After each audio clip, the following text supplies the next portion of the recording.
Thank you very much for this kind introduction. I first have to apologize not being able to address the audience in the Russian language, but I'm afraid I really can't do that. And I would like to thank Professor Grimberg for inviting me to this forum.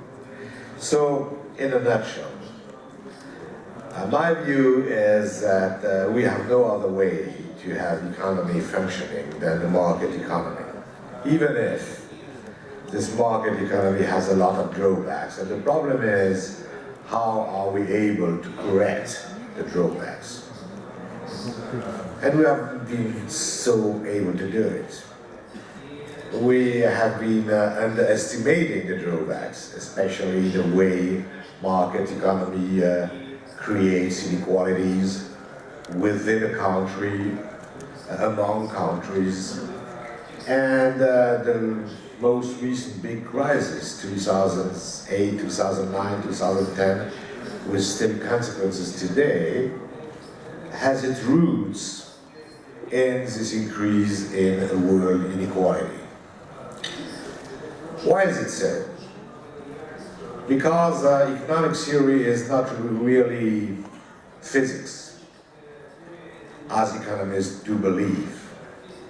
And so, economic theory gives us some information, some lessons, some way to look at the reality, but the reality is much more complex than that. And when in the post-Soviet period, the West, including the IMF, but I may answer a question about the IMF later on, tried to have the transformation of the post-Soviet economies here in Russia and some other countries towards a market economy, they just try to do something they don't understand, nor do I. We don't really understand how it works. And it's just an illusion to believe that we understand clearly the rule and the way it works. Why?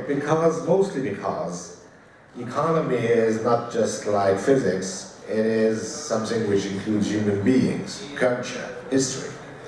And you cannot just take a policy or institution. Institution works, matters. Policy works and matters, but that's not enough. You cannot just take a policy or an institution that did well in some part of the world and decided to put it in the same way in another part of the world, with another history, another culture, another way to organize its life. You have to adapt it, and this adaptation may be even bigger than the institution itself.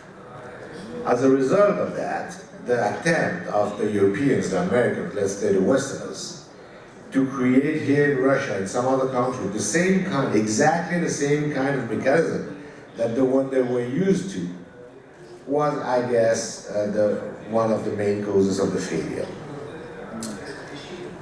Now, many people do understand that, and that means that each and every country has to find its own way of development, which has common rules, but also many, many differences. And that's why institutions like the IMF, for instance, who have only one view, are just unable to work well if they don't take into account the specificity, the particularity of each country and characteristic.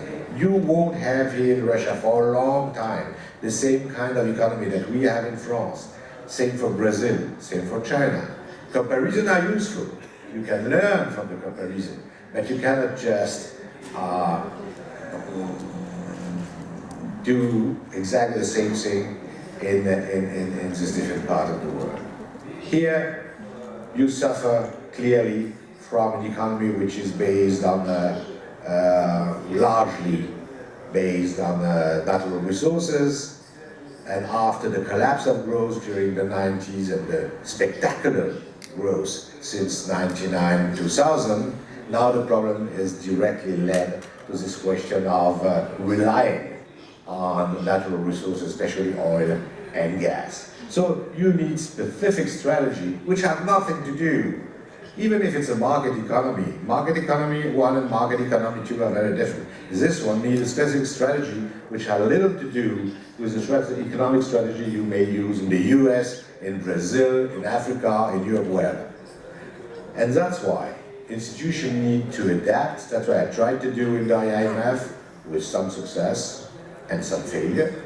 And there's no way Dominic, that we could give advice. I'm sorry, but you have Last sentence, as I was saying, that there's no way. Okay, I'll come back. to speak again. That we are struggling for equality.